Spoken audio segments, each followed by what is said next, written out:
우리 예수님이 세상에 다시 오실 때 어떤 일이 있을까요? 성경은 먼저 거대한 배도가 있을 것이라고 말씀하고 계십니다. 교회 안에는 네 종류의 사람들이 있습니다. 첫 번째는 산자가 있습니다. 말씀과 성령으로 거듭난 사람, 새로운 피조물이 된 사람, 아담족이 아닌 그리스도 종족인 사람들이 산자입니다. 두 번째는 산자가 있으면 교회 안에는 죽은 자가 있습니다. 죽은 자는 허물과 죄로 인해서 죽은 자, 즉 성령으로 거듭나지 않는 사람들을 말하고 있습니다. 이 사람들은 처치맨입니다. 벤치워머입니다. 교회는 왔다 갔다 하면서 이 의자를 대피는 사람, 종교인입니다. 그냥 도덕적으로 윤리적으로 교훈되고 또한 가정의 평화를 위해서 또 윗때부터 계속 믿어왔으니까 나도 그냥 종교 하나 갖는 정도. 이 신앙이 나의 삶의 중심이 아니라 신앙이 나의 삶의 그냥 액세서리 정도 되는 그런 사람들이 바로 죽은 자입니다.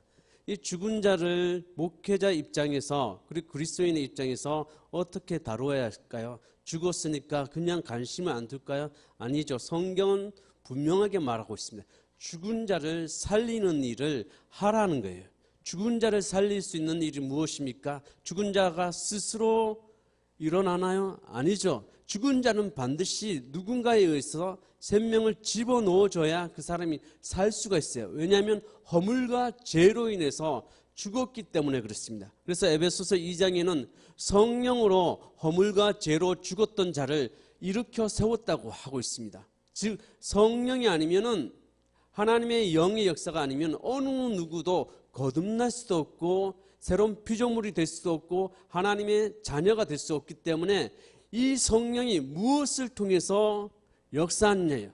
말씀과 기도를 통하여서 역사한다는 거예요. 그냥 성령이 그냥 그 마음을 회개하는 마음 또 돌이키는 마음 예수님을 믿고자 하는 마음을 그냥 하는 것이 아니라 이 강단의 설교를 통해서 누군가의 영적인 권면을 통해서 처음에는 권면을 하고 말씀을 해주고 주변의 사람들이 기도하면서 그 죽은 마음을 살리려고 합니다. 하나님의 도구로 쓰임을 받습니다. 그런데 그래도 못 알아듣고 그래도 고개가 뻣뻣하고 계속 허물과 죄가 죽은 상태로 계속 버티는 자에게는 하나님이 하시는 방법이 있습니다. 그것이 무엇입니까? suffering, 고통을 주는 거예요. 어떤 사람들은 평상시는 아무런 교회에 대해서 관심이 없고 필요하면은 줄 때 낚시하러 가고 필요하면 줄 때 골프 치러 가고 이렇게 하고 있지만은 그러다가 어느 날 갑자기 교통사고가 난다든지 갑자기 직업을 잃어버릴 위기가 있다든지 아니면은 갑자기 병을 얻게 되면 그때서야 막 외치는 거예요. 하나님 살려주세요. 만약 정말 하나님이 나를 살려주신다면은 정말 하나님을 따르겠습니다. 이런 사람들이 있어요. 여러분은 여기 있기 때문에 여기에 별로 관심이 없지만 주변에 이런 사람들 많죠. 어떤 분이 항상 어떤 남편이 항상 부인하고 자녀들은 교회 주일마다 이렇게 데려다주고 항상 주차장에서 이렇게 자기는 안 들어가는 거예요. 그러다가 어느 날 어느 주일 때 딱 보는데 자기 자녀가 이렇게 오는데 길 건너에 차가 막 쌩 달려오는 거예요. 트럭이. 그 순간에 가려고 해도 시간적인 차이가 있고 그래서 어떻게 할 수가 없어서 그 순간에 아주 직감적으로 기도를 하는 거예요. 자기는 하나님을 안 믿는 불신자인데 주차장에서 있는 사람인데 직감적으로 기도를 하는 거예요. 하나님 만약 우리 자녀를 지켜주신다면은 구해 주신다면 나는 주의 종이 되겠습니다. 당신의 종이 되겠습니다. 이렇게 아주 성경 같은 시간에만 기도를 하는 거예요. 이 불신자, 기도가 뭔지도 모르는데 그냥 도와달라고 하는 거죠. 정말 그런 일이 있고 하나님이 아주 초자연적인 방법으로 아이를 보호하고 그 차를 딱 멈추게 했을 때 이게 하나님이 아니면은 일어날 수 없다 그래서 천천히 이제 교회를 다니는 그리스도인이 됐어요. 근데 마음이 열렸잖아요. 마음이 완전 상해졌잖아요. 상하고 깨졌잖아요. 그러니까 하나님 말씀이 전에는 들려지지 않고 이해가 되지 않고 수용도 안 됐는데 그 들으면서 완전 깨지면서 정말 자기가 나는 주의 종이 되겠습니다. 나는 그 길을 가겠습니다 하는 것이 생각나서 목사님이 되었다는 얘기가 있습니다. 이렇게 죽은 자가 산 자로 될 수가 있습니다. 그리고 세 번째 사람들은 어떤 사람들이냐? 자는 자 혹은 조는 자. 이 사람은 죽은 자가 아니에요. 산 자예요. 그런데 세상의 염려와 자신의 욕심으로 인해서 아니면 다른 것에 너무 관심이 많기 때문에 영적인 것에 무관심하다 보니까 좋은 거예요. 뭔가 좋은 거예요. 자는 거예요. 관심이 없어요. 그냥 우리가 자면은 뭐가 들려요? 안 들리죠. 세상의 어떤 염려나 어떤 자신의 다른 관심사 때문에 영적인 것이 안 들려요. 이 조는 자, 자는 자는 어떻게 해야 돼요? 여러분과 제가 깨워야 돼요. 지금 잘 때가 아니에요. 도적이 오는데 내 물건을 훔치고 내 생명을 훔치고 나의 가진 것을 다 가져가는 도적이 오는데 자면 되겠습니까? 이런 자는 깨워야 돼요. 무엇으로? 하나님의 말씀으로 깨워야 돼요. 회개해야 할 때에 회개하지 않으면 어떻게 돼요? 망하리라. 졸면 어떻게 돼요? 망하는 거예요. 상을 받아야 할 시간에 상을 잃어버리는 거예요. 그래서 자는 자가 있어요. 이거는 여러분과 제가 깨워야 돼요. 마지막으로 교회 안에는 배교자가 있습니다. 배교자. 아주 극소수죠. 배교자. 그런데 예수님이 이 세상에 오시기 전에 반드시 이것이 먼저 있어져야 한다고 오늘 말씀하고 있죠. 오늘 데살로니가 후서 2장 3절에 여러분은 아무에게도 어떤 방식으로도 쏘가 넘어가지 마십시오. 그날이 오기 전에 먼저 믿음을 배신하는 일이 생기고 불법자 곧 멸망의 자식이 나타날 것입니다. 멸망의 자식이 나타날 것입니다. 이 배교가 예수님이 재림하기 전에 먼저 일어난다 그러고 그때 멸망의 자식이 나타난다고 했습니다. 배교는 그러면 어떻게 일어나느냐? 지금 상황에서는 사실상 제가 경험하고 볼 때는 대개는 이 산자와 배교자는 교회 안에서는 그렇게 주류 세력이 아니에요. 물론 어떤 교회냐에 따라서 건강한 교회는 산자의 퍼센트가 더 많아지고 이런 자는 자와 죽은 자 이 퍼센트는 아주 적지만은 마지막 때가 되면은 산자보다는 죽은 자, 자는 자, 배교자가 훨씬 더 퍼센트가 더 많아질 거는 거예요. 그러면 도대체 지금 예수 그리스도를 믿는 사람들이 지금 가톨릭뿐만 아니라 개신교 그리고 정교회라는 것은 그 동방 기독교를 말하는 거죠. 서방 기독교는 로마 가톨릭을 말하는 것이고 동방 기독교는 정교회잖아요. 그 정교회는 무슨 줄임말이냐면은 정통교회라는 거예요. 이 서방 기독교 로마 가톨릭은 이 바티칸 시티에서 교황 중심으로 중앙 집권제로 이렇게 모든 것을 이렇게 행정 처리하고 있잖아요. 그런데 이 정교회는 각 지역마다 총대주교가 있어요. 그리스에 있으면 그리스 정교회, 저 아르메니아에 있으면 아르메니아 정교회, 저기 러시아에 있으면 러시아 정교회 총대주교, 이런 식으로 이렇게 지방 분권적으로 이렇게 있어요. 어쨌든 그런데 마지막 때에는 이 배교가 거대한 배교가 있는데 그 정교회, 로마 카톨릭, 개신교, 이 이단까지 다 포함해 가지고 거의 어마어마하게 많잖아요. 24억이나 되는, 이게 제가 한 30년 전에 통계였으면 지금은 더 많아지고 있잖아요. 그런데 이렇게 많은데 어떻게 그 많은 사람들이 거대한 배교가 일어날 수 있느냐? 성경은 어떻게 말하냐? 배교가 어떻게 일어나느냐? 배교는 마태복음 24장에 보면 두 가지로 일어납니다. 첫 번째는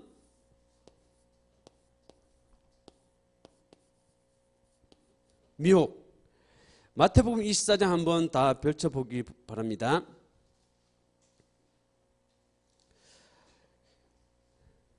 마태복음 24장 4절에서 8절까지 중에서 특별히 4절 5절 읽겠습니다. 예수께서 그들에게 말씀하셨다. 누구에게도 속지 않도록 조심하여라. 많은 사람이 내 이름으로 와서 말하기를 내가 그리스도이다 하면서 많은 사람을 속일 것이다.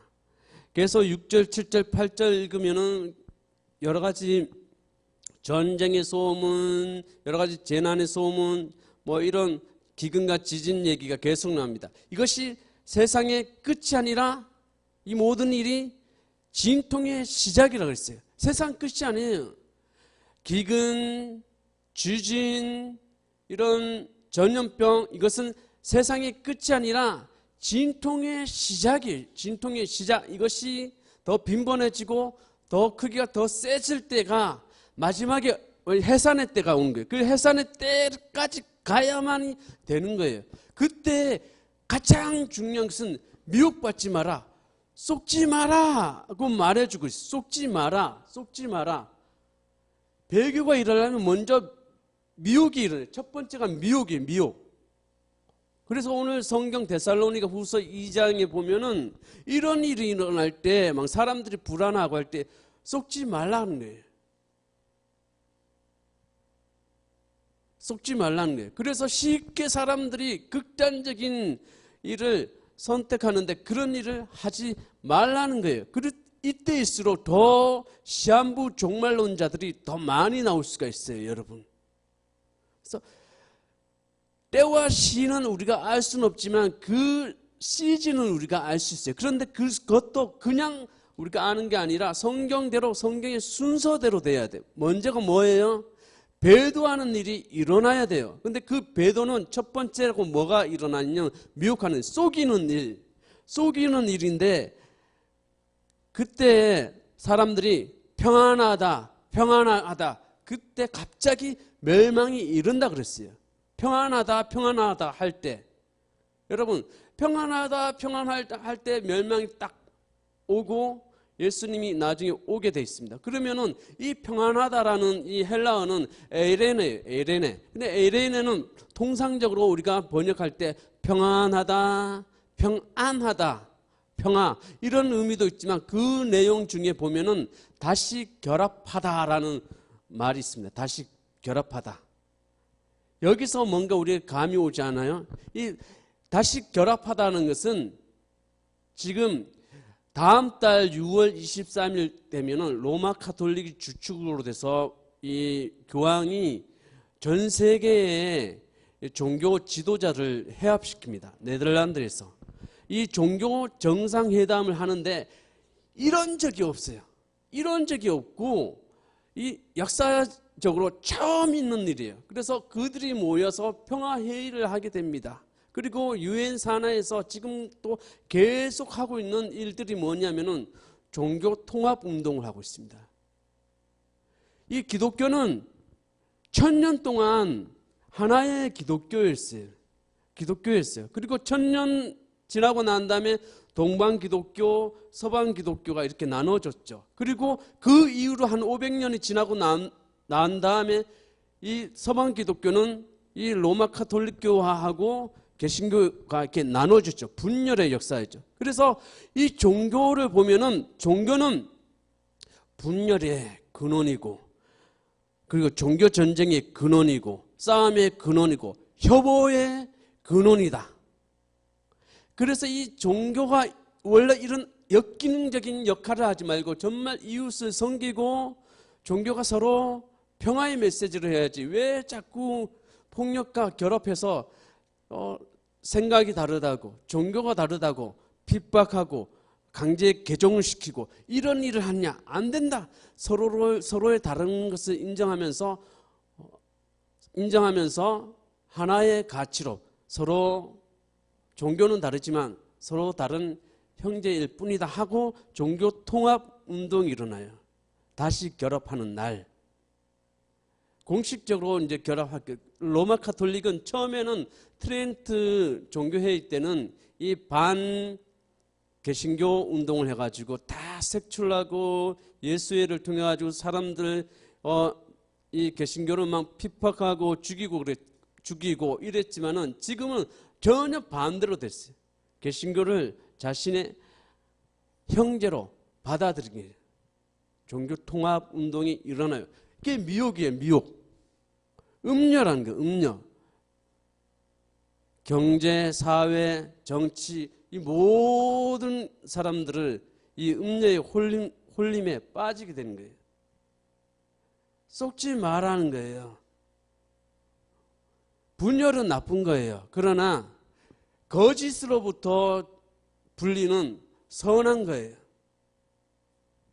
그러므로 우리 첫 번째 배교하는 것은 먼저 나타나는 것은 이 미혹의 세력이 있어요. 여러 가지 이단들이 또 종교통합운동이 계속적으로 일어나고 있습니다. 이 일이 미혹이에요. 미혹. 거기서 내가 그리스도다 이런 사람들이 끊임없이 일어날 거예요. 두 번째로 이 배교가 일어나는 방법은 마태복음 24장 9절에서 13절에 있는 말씀 보면은 핍박이에요. 핍박.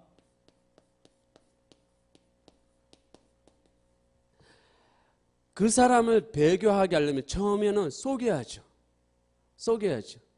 이제는 돌아갈 때야. 이제는 가톨릭하고 결합할 때야. 통합할 때야. 평화를 위해서, 인류의 번영을 위해서 하나가 될 때야. 연합할 때야.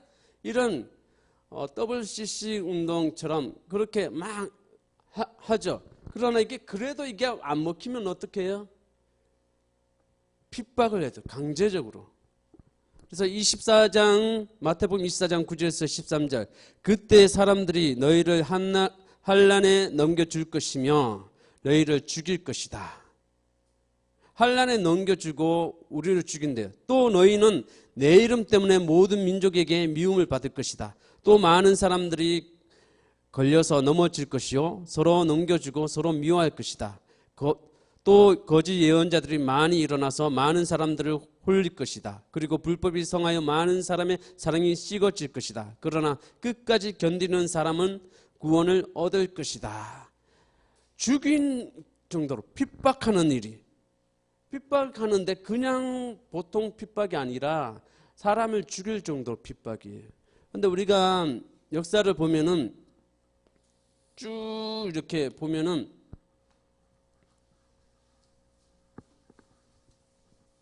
배교가 일어나는 배교는 어떻게 일어나냐? 마태복음 24장에 보면 첫 번째는 미혹입니다.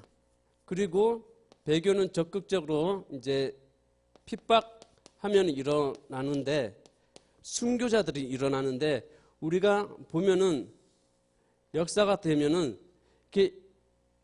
예수님 당시 초대교회보다 점차 19세기를 넘어가지고 20세기 들어가면서 이렇게 올라가는 순교자 수가 20세기 초에 더 많이 올라갔어요. 이렇게.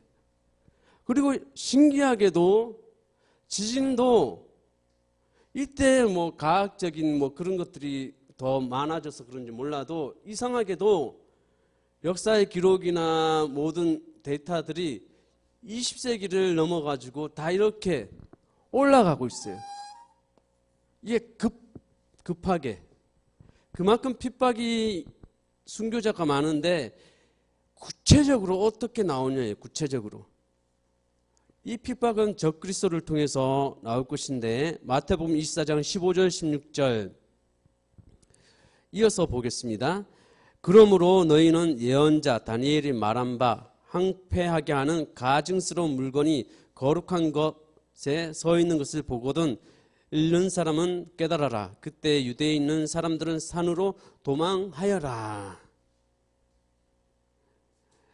이 멸망의 가증스러운 거, 항폐케 하는 가증스러운 물건이 거룩한 거, 예루살렘에 서는 것을 볼 때에 읽는 사람은 깨달아라. 이 적그리스도가 권세를 얻어서 한때, 두때, 반때, 즉 3년 6개월 동안 이 권세를 누리면서 그때 강력한 핍박이 일어나는데 유대에 있는 사람들은 산으로 도망가라 그랬어요. 산으로 도망가라.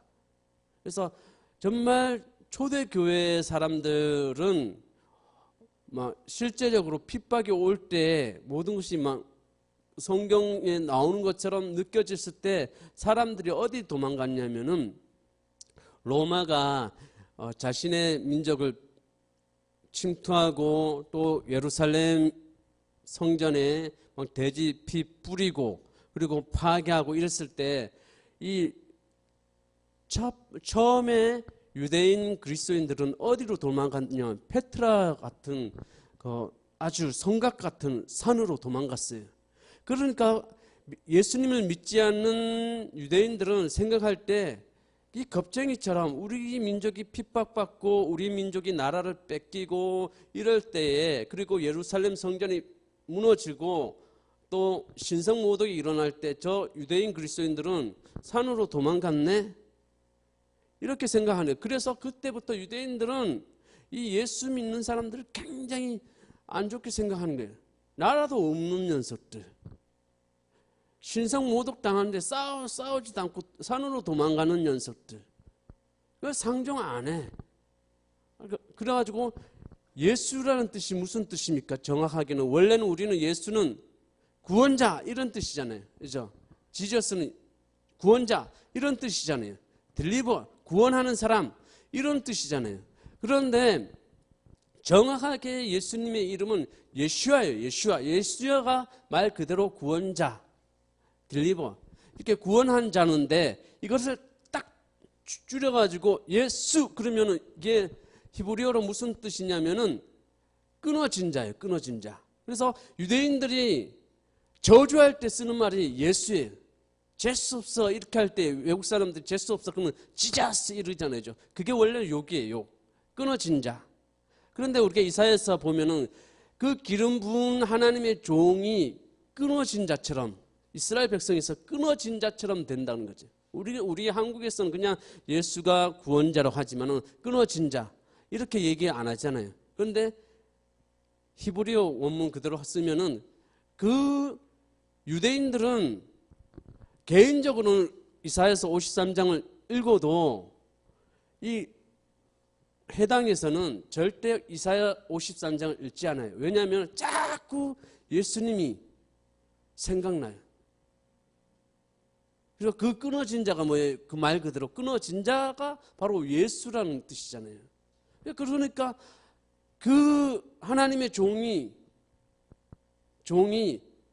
기름 부은 자고 그 기름 부은 자가 끊어진 자, 즉 예수라는 것 때문에 절대 공적인 장소에서 이사야 53장을 읽지를 않는 거예요.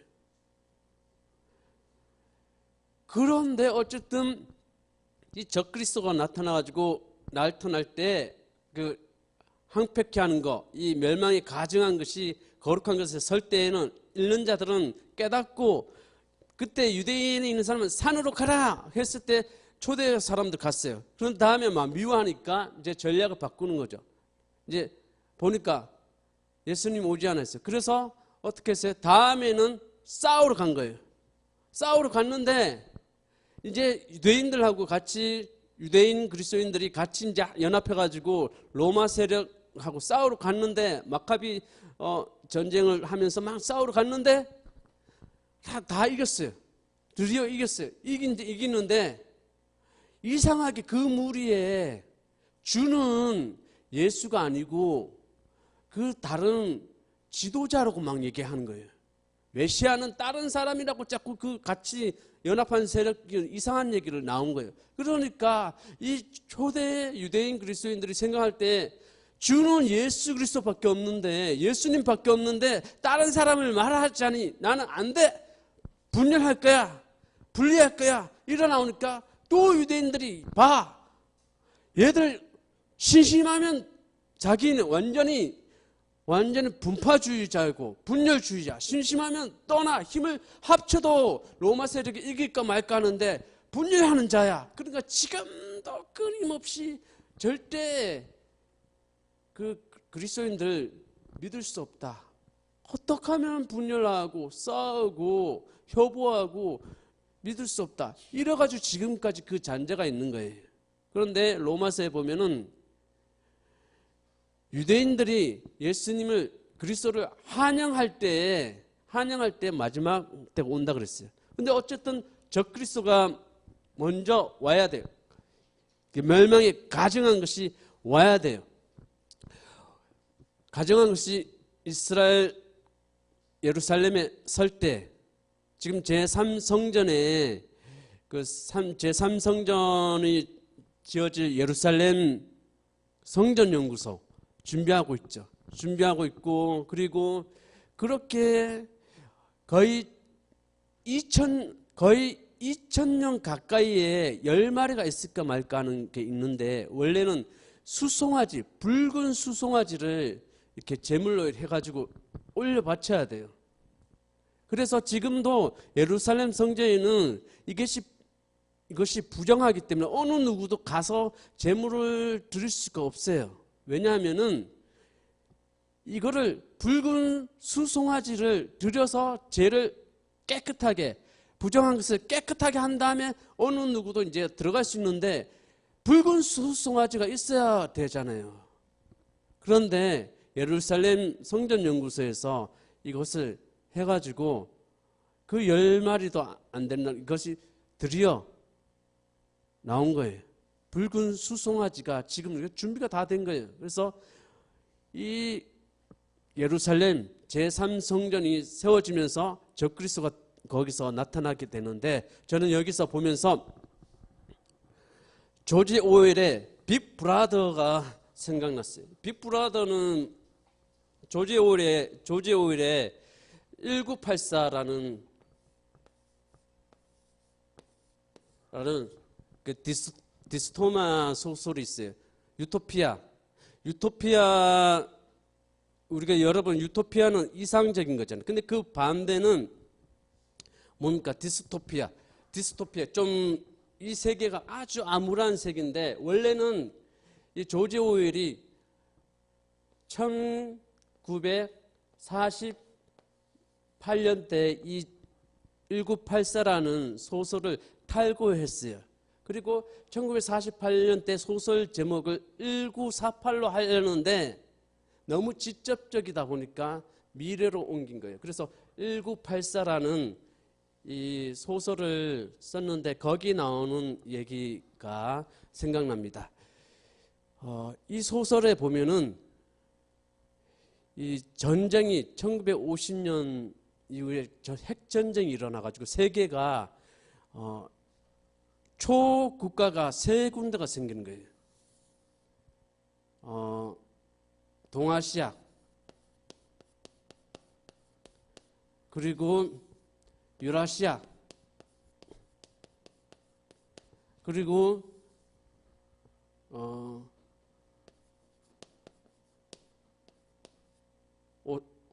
오세니아. 이 초국가가 세 국가가 이렇게 생기는 거예요. 근데 이 1984는 오세아니아에 이 나라에서 일어나는 일이거든요. 이 오세아니아에는 이 빅브라더라는 아주 강력한 정보를 독점하고 있는 어떤 강력한 권력자가 있어요. 그런데 그 빅브라더가 진짜 있는지 없는지 아무도 몰라요. 근데 지도층은 이것을 이 오세아니아를 강력하게 유지하기 위해서 이 계층을 세 가지로 나눈 거예요. 외에는 내부 당원 한 2% 정도 있어요. 그리고 외부 당원은 한 13% 있어요.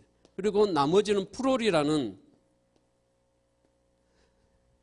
계층이 있어요. 그래서 이것을 통해서 이 나라는 어떤 초국가냐면은 읽고 싶은 책을 마음껏 읽을 수 없어요. 글도 함부로 쓸 수 없어요. 그리고 연애도 사랑도 함부로 할 수 없어요. 완전 통제되는 사회예요. 그래서 이 텔레스크린이라는 것을 통해서 사람들을 통제해요. 일거수투족 다 통제를 해요. 그리고 사람들을 통해서 통제해요. 근데 윈스턴 스미스라는 사람이 이 외부 당원에서 진리성에 기록부하는데 이 뉴스들 그리고 신문들 이렇게 하고 있는데 다 거짓이고 은폐하고 이런 것을 알게 된 거예요. 그래서 이 오세니아를 바꿔야겠다 이런 마음이 있는데 들통나면 안 되잖아요. 그런데 알고 보니까 이 오세니아를 바꿔야 한다, 변화시켜야 한다. 골드스타인이라는 존재가 있는데 진짜 있는지 없는지 모르는 거예요. 그러다가 어느 날 이 같은 그 외부 당원 중에 줄리아라는 아리따운 여성이 그 윈스턴한테 이 쪽지를 딱 줍니다. 그 쪽지 내용이 뭐냐 하면은 I love you. 난 당신을 사랑한다. 이거 지금 완전 불법 행하는 거잖아요. 이 세계에서는. 그런데 정말 하지 말라 그러면 더 하고 싶잖아요. 사랑하지 말라 그러면 몰래 사랑하는 게 더 강렬하잖아요. 그러니까 금방 이 윈스턴하고 줄리아가 사랑에 푹 빠졌어요. 그런데 내가 이게 오세아니아가 그리고 빅브라더가 얼마나 악한 존재인지 까발리고 싶은데 얘기를 못하는 거예요. 그런데 자신을 계속적으로 쳐다보는 사람이 있어요. 오브라이언이라는 사람인데 이 오브라이언은 이 내부 당원이에요. 근데 항상 주목하고 저 사람이 나를 아는 것 같고 왠지 뭐 할 것 같아요. 어느 날 오브라이언이 이 윈스턴을 이렇게 초대를 해요. 초대를 했는데 자기 마음을 나누다 보니까 공감되는 거야. 그래, 오세아니아를 바꿔야겠다. 그래서 어느 날 딱 하고 그 책도 주고 이러는데 알고 보니까 이 오브라이언이 이 함정 수사를 하는 거예요. 그래서 함정 수사하고 나중에는 고문하고 말을 안 듣고 사상이 안 변하니까 나중에 이 윈스턴이 가장 싫어하는 쥐를 통해 가지고 고문을 쫙 시킨 거예요. 그래서 어쩔 수 없어 가지고 차라리 줄리아를 죽이시오 이렇게 할 정도로 완전 바뀐 거예요. 그리고 마지막 엔딩에 나는 빅브라더를 사랑합니다 이렇게 이 조지 오웰이 한 7개월 동안 결핵으로 인해서 피를 토하면서 마지막으로 썼던 이 소설인데 이 빅브라더는 말 그대로 이 정보를 독점해가지고 사생활을 통제하는 거예요. 통제하는 거. 근데 이게 적그리스도가 이런 일을 할 겁니다. 여러분 위치 추적 그리고 상거래 뭐 개인정보 이런 것들이 이번 재난을 통해 가지고 다 어느 정도 다 전에는 상상도 못했는데 지금이 워낙 위급하니까 그게 다 통과됐잖아요. 다 통과됐는데 이때 우리가 늘 기억해야 하는 것은 사회가 개인에게 행사할 수 있는 공권력의 본질과 한계를 늘 생각해야 하는데 그 비상사태니까 지금 공익을 위해서 이게 가능했잖아요. 존 스튜어트 밀이 자유론에서 이것을 다루고 있거든요. 그런데 여러분 잘 보세요. 자유도 그냥 자유가 아니라 자유가 있으면은 이 자유가 절대적인 자유가 있고 상대적인 자유가 있어요. 예를 든다면은 절대적인 자유는 양심의 자유, 신앙의 자유, 사상의 자유, 이런 것을 절대적인 자유예요. 그런데 거기서 파생된 거, 집회의 자유. 지금 나라에서 예수 믿지 마세요 이렇게 한 겁니까? 아니에요. 뭘 한 거죠? 위험하니까 집회를 좀 자제해 주세요. 사회적 거리 두기를 해주세요. 이렇게 말한 거잖아요. 그런데 그 시대의 마지막 때에는 이 절대적인 자유뿐만 아니라 상대적 자유, 몽땅 다 뺏을 수가 있다는 거예요. 얼마 전에 좀 오래됐지만은 이 드론이 막 떠가지고 중국에 드론이 떠가지고 막 이런 거예요. 막 방송을 하는 거예요. 아주머니 빨리 집으로 들어가세요. 막 이러고 또 아이가 딱 있으면은 아이야 지금 얼마나 위험한데 빨리 들어가라. 왜 그래요? 지금 막 이 코로나19 때문에 드론이 막 일어나고요. 그 심지어 전 세계에서 디지털 화폐가 가장 빨리 적극적으로 하는 나라가 이 중국이에요. 중국에는 안면 인식 기술이 또 발달돼 가지고 이 드론을 띄워 가지고 아무개가 누군지 다 알아요. 그래서 안면 인식을 딱 하고 바로 집에 들어가세요. 얼른 들어가세요. 이걸 다 할 수 있어요. 그리고 이 디지털 화폐를 통해 가지고 상거래를 해요. 그래서 우리가 가는 보잖아요. 인터넷에서 이 QR코드를 딱 통해 가지고 시장에서도 하죠. 그런데 이것이 이거는 어디까지 우려하는 거예요? 우려하는 거고 이게 진짜인지 아닌지 우리가 봐야겠지만은 어떤 일이냐면은 지금 백신을 놓잖아요. 백신을 놓으면은 이게는 생체 정보가 다 들어가는 거예요. 그래서 이 사람이 면역이 있는지 몇 번 확진됐는지 이 내용들이 다 지금 그래서 우리나라도 이게 끝나면은 전 국민을 대상으로 해가지고 이 검사를 한다는 거예요. 그래서 이 사람이 면역이 돼 있는지 아니면 이 사람이 확진이 됐는지 확진되는 사람인지 이 정보를 다 공유해가지고 이것을 통해서 앞으로 또 올 이 팬데믹을 위해서 또 준비를 한다는 거예요. 근데 여기에다가 이 빌 게이츠는 한 수 더 뜨죠. 어떻게 해요?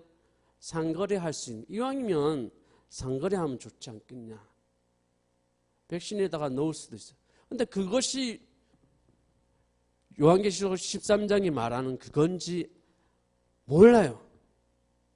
알 수는 없지만은 얼마든지 지금의 기술로는 가능하다. 근데 중요한 것은 사람들이 이게 그러면 불안해져. 그러면 앞으로 받지 말아야겠네. 디지털 화폐가 손이나 이마 쪽으로 들어오는 거 막아야겠네. 받으면 안 되겠네. 그게 아니라 그거 받으면 지옥 가고 안 받으면 천국 가다. 그게 아니고 성경은 미리 말해주고 있어요. 그거 받기 전에 자유의지로 일단은 배교를 해요. 배교한 사람들이 그거를 하게 될 가능성이 많다는 거죠. 과학적으로 다 준비가 돼 있고 얼마든지 할 수 있고 모든 전 세계를 빅브라더인 이 적그리스도가 준비할 수 있는 그 모든 일이 그리고 사회가 개인의 자유를 침해할 수 있는 그 모든 일들이 다 준비가 되어 있지만은 이것이 준비가 하려면은 먼저 내가 예수님을 뜨겁게 사랑하는데 내가 지금 죽게 됐는데 안 할까요? 위생상하고 다른 거예요. 그래서 엄밀하게 마음에서 먼저 결정돼야 돼요. 양심에서 먼저 결정. 내가 내 양심이 변함없이 예수 그리스도를 믿어. 그런데 나라에서 뭐 하래 받을 수 있는 거예요. 그게 위생의 문제지 이게 종교의 문제. 너무 이게 비약적으로 뛰어넘으면 안 된다는 거예요. 그래서 이게 그건지는 알 수는 없지만 우리는 그때 가보면은 다 알게 되는 거예요. 중요한 것은 이 모든 것을 통해서 사람들을 개인의 자유, 사상의 자유, 양심의 자유 이런 것까지 조종하고 통제하는 그날이 있으면 바로 그날이다라고 우리가 볼 수가 있는 거예요. 요한계시록 13장 7절 7절에서 8절 그 짐승은 성도들과 싸워서 이길 것을 허락받고 또 모든 종족과 백성과 언어와 민족을 다스리는 권세를 받았습니다. 그러므로 땅 위에 사는 사람들 가운데 죽음을 당한 어린 양의 생명책에 창세부터 이름이 기록되지 않는 사람은 모두 그에게 경배할 것입니다. 생명책에 기록되지 않는 사람들은 다 짐승에게, 짐승 진짜 짐승이 아니죠. 짐승 같은 놈이라니까. 짐승 같은 놈. 그렇죠? 얼마나 포악하고 얼마나 공포스러우면 그에게 경배할 것이다. 올려주는 거죠. 다니엘서 7장 25절에서 26절 그가 가장 높으신 분께 대항하며 말하며 가장 높으신 분의 성도들을 괴롭히며 정해진 때와 법을 바꾸려 할 것입니다. 성도들은 한 때와 두 때와 반 때까지 그의 권세 아래 놓일 것이다. 그러나 심판을 내려서 그는 권세를 빼앗기고 멸망하여 없어질 것이다. 이런 일이 일어나게 되는 거예요. 그래서 여러분들이 평상시에 자유가 뭐지? 자유가 뭐지? 사회가 나에게 행사할 수 있는, 사회가 나에게 행사할 수 있는 권력의 본질과 한계는 무엇이지? 어떤 거는 되고 모든 공동체가 위험에 있는데 내 자유니까 내 마음대로 할래. 그건 안 되잖아요. 상대적인 자유잖아요. 그래서 상대적인 자유는 제한할 수 있어요, 여러분. 상대적인 자유. 그런데 내가 예수님 믿을 거야. 근데 그 자유를 빼앗는, 그리고 내가 누구를 만났고, 지금도 그 가능하잖아요. 구글에서는 모든 것을 알고 있다. 그래가지고 다 이제 핸드폰에 다 구글 깔려 있으니까 어떻게 합니까? 위치 기반됐으니까 누가 어디 가서 누구를 만났고 또 어느 나라가 사회적 거리를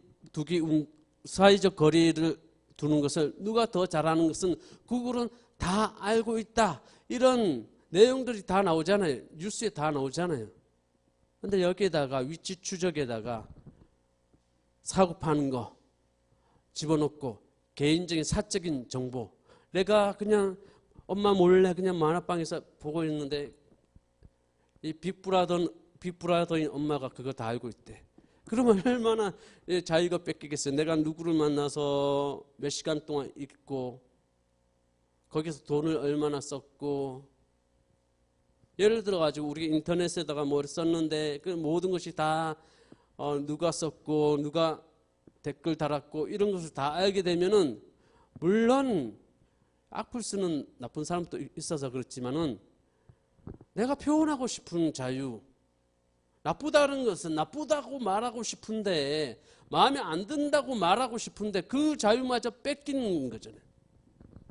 그래서 더 자유에 대한 소중함을 사상적으로 무장을 해야 돼요. 그래서 여러분들에게 권하는 책 중에 하나는 바로 존 스튜어트 밀의 자유론. 이걸 미리 다 한번 읽어보세요. 그래서 자유론 한번 읽어보고 정말 자유가 사회가 개인의 이렇게 행할 수 있는 권력의 한계는 어디까지인지 곰곰이 생각해 보기도 하고, 이것을 통해서 정말 빅브라더가 어떻게 나오는가. 이 윌 스트리트에서 예언자라고 불리는 마틴 암스트롱이라는 사람이 있습니다. 마틴 암스트롱은 모든 경제 지표를 집어넣고 정치적인 거 집어넣고 데이터에 넣어가지고 슈퍼컴퓨터를 돌려가지고 이걸 지표를 나타내는데 맞을 때도 많고 틀릴 때도 많았는데 미래를 예측하는 프로그램인데, 정확하게 요번에 2020년 1월 2월 달에 이 통화가 내려가는 거, 그걸 정확하게 맞춘 거예요. 예측을 한 거죠, 예측은. 근데 예측을 한 뿐만 아니라 2028년 때 또 한 번 올라가는데 그때는 뭐가 나온다고 하냐면은, 이 사람은 종교랑 상관없는 사람이에요. 그냥 경제학자예요. 이 경제학자인데 이 사람이 2028년 때는 뭐를 했냐면은 독재 체제가 일어난다고 그랬어요. 근데 그 그림은 제가 정확하게 기억을 못 하는데, 지금 이렇게 2020년 때 한번 쭉 내려가잖아요. 20년 때. 이거 쭉 올라갔다가 여기 한번 쭉 내려갈 때 요때 독재 체제가 나온다. 이게 뭘 의미하는지 모르겠어요. 그리고 쭉 올라갔다가 여기서 쭉 했다 아예 쭉 내려간 이렇게.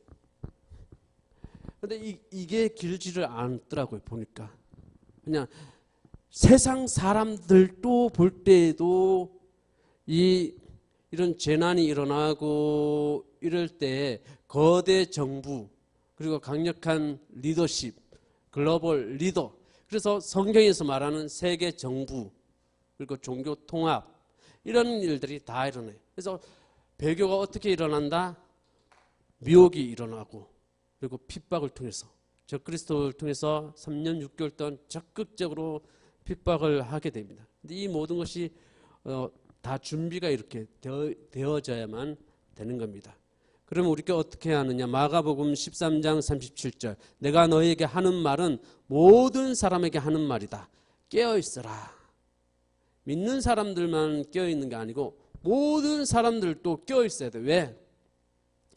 사회가 어떤 권력이 개인의 자유까지 지극히 사적인 그 본질적인 자유까지 빼앗기 때문에 깨어있어라. 이건 누가복음 21장 36절 그러니 너희는 앞으로 일어날 이 모든 일을 능히 피하고 또 인자 앞에 설 수 있도록 기도하면서 늘 깨어있으라. 기도하면서 늘 깨어있으라. 기도하는 사람들이 깨어있는 사람이에요. 도적같이 그날이 임하는 사람은 누구냐? 믿지 아니하는 사람들, 불신자들에게는 예수님이 도적같이 임한다 그랬어요. 그런데 우리에게는 도적같이 임하지 않는다는 거예요. 그날과 그때를 우리가 알 수는 없지만, 예수님이 재림하는 날을 알 수는 없지만 우리에게는 도적같이 임하지 않는다고 성경에는 말하고 있어요. 왜? 이 성경이 다 기록되어 있기 때문에 이것이 빅브라더들이 나온다. 그래서 이 정치학자, 경제학자들은 이 빅브라더 그리고 통화가 하나가 되는 것, 세계 경제가 하나가 되고 통화가 하나가 되고 그리고 글로벌 리더가 하나가 나와서 이 통제사회 되는 것에 대해서 우려를 해요. 어떤 학자들은 환영을 하고 왜? 지금 전에는 에볼라가 있을 때는 미국이 글로벌 리더 역할을 해가지고 통제를 했어요. 에볼라가 드러나게. 그런데 지금은 미국이 그 역할을 못하니까 글로벌 리더가 없다. 그래서 G0 시대다. 비꼰 거예요. G0 시대. 그래서 여러분 이때 우리는 깨어 있어야 돼. 기도하는 자. 깨어서 그날이 올수록 깨어있고 우리는 두려워하지 않아도 돼요. 왜냐하면 하나님이 우리를 보호하신다 그랬어요. 비록 환난을 우리가 겪어도 우리는 이기는 자가 된다고 했습니다. 아무리 적그리스도의 세력이 미혹하고 핍박하고 박해해도 우리는 거기에 대해서 흔들릴 사람이 아니에요. 그리스도께서 우리를 지켜주시고 구원해 주시기 때문에 그렇습니다. 기도하겠습니다.